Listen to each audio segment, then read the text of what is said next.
Good morning friends and welcome to the pre-market view. US markets continue to show a lot of momentum and they were up about 0.6%. Now the Dow is at 15,000 levels, which is all-time high, and S&P has crossed 1600 levels, which is supported by good economic data. Even European markets were up anywhere from 0.5 to almost about 1.5%, mainly because of the much better set of data coming out from Germany, where the factory output grew at almost about 2.2% for the month of March against the expectations of minus 0.5. Also in Portugal, they could raise about almost 10 billion euros at a very comfortable rate of interest, which is definitely comforting. And when we look at the Asian markets, most of the markets are up anywhere from about 1.5 to almost about 0.7 odd percent. And in terms of key economic data points from Asia, China is going to report the trade deficit number, which is going to be very crucial. And in terms of flows, friends, FIs were net buyers in the cash market to the tune of almost about 555 odd crore. The domestic institutions were sellers in the cash market to the tune of about 640 crore, and in index futures, FIs were net buyers to the tune of 540 crore. We've seen our market showing a remarkable strength, and we in fact have been outperforming the global markets for the past few sessions. And this has been happening on a higher volume. In cash market yesterday, the average volume was 15% more, and the F&O markets volume was 23% more. Definitely it is very comforting. And just to put things in perspective, from Jan till now, FIs have put in almost about 63,800 odd crore of rupees, which is definitely very comforting given the backdrop of the cool off in the commodities that we have seen for the past about 3 to 4 trading sessions. On that note, let me invite Sadhana to take us through important F&O cues, data and strategies that we can have in the F&O markets. Good morning friends, let's have a view on derivatives. Yesterday, market started the session on positive note. Further, global factors supported the markets and markets continue to trade in a positive terrain. As we have seen, long positions were built up by market participants. Around 18 lakh shares were added in open interest, and Nifty futures premium also increased from 0.25 to 6.75 levels. And PCR also increased from 1.14 to 1.20. That means put option has added around 57 lakh shares in open interest. Also call option also has added around 70 lakh shares in open interest, which is visible in the strikes of 6,200 and 6,300. Call option has seen a good number of accumulation in open interest. And put option of 6,000 and 6,100 also seen a good number of accumulation in open interest. As we are trading above our weekly VWAP of 6,000, our 6,100 would be act as a stiff hurdle, and fresh positions can be taken if market surpasses those levels. And on closing basis, 6,000 may act as a good support. From intraday perspective, one can go long on DLF with a stop loss of 236.90, and one can go long on JSW Steel with a stop loss of 713. Thank you. Here are the important news and events that we are tracking today. First of all, the companies which will be announcing numbers today. HDFC Limited, we are looking at a net profit of about 1,550 crore.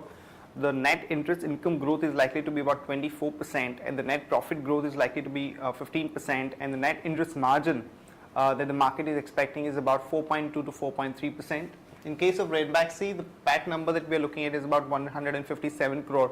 There is going to be a 30% degrowth in profit for Ranbaxy, so there could be a quick negative reaction before the results are out, so one can really look at shorting Ranbaxy in today's market. And Lupin, we are looking at a net profit of about 316 crore. In case of sugar, some positive news as per recent notification, the part of the sugar decontrol wherein the sugar companies are allowed to sell to the PDS companies at a discounted price has been removed. So the sugar companies can sell the sugar in the market at the prevailing market price. So this is definitely a positive news for the sugar companies. So watch out for some positive action in Balrampur Chini, Sri Renuka Sugar and few other sugar companies. And Diageo, which made an open offer to acquire the stake in United Spirits, managed to get about 4% stake at about 1,440 rupees. And there are also reports that Diageo is looking at buying shares from the open market, which definitely bodes well for the United Spirits stock. And in another development, the parliamentary panel suggested for the mining companies that the amount of royalty that they pay will have to be shared with the project affected people. and this is as against the earlier proposal of sharing 25% of the profit with the project affected people. The industry is opposing this move as it means that it would have a mining tax of almost about 69 to 70%, which is the highest in the world. So there could be some kind of a controversy around this. This is just a proposal, so at the moment there may not be a big reaction to it.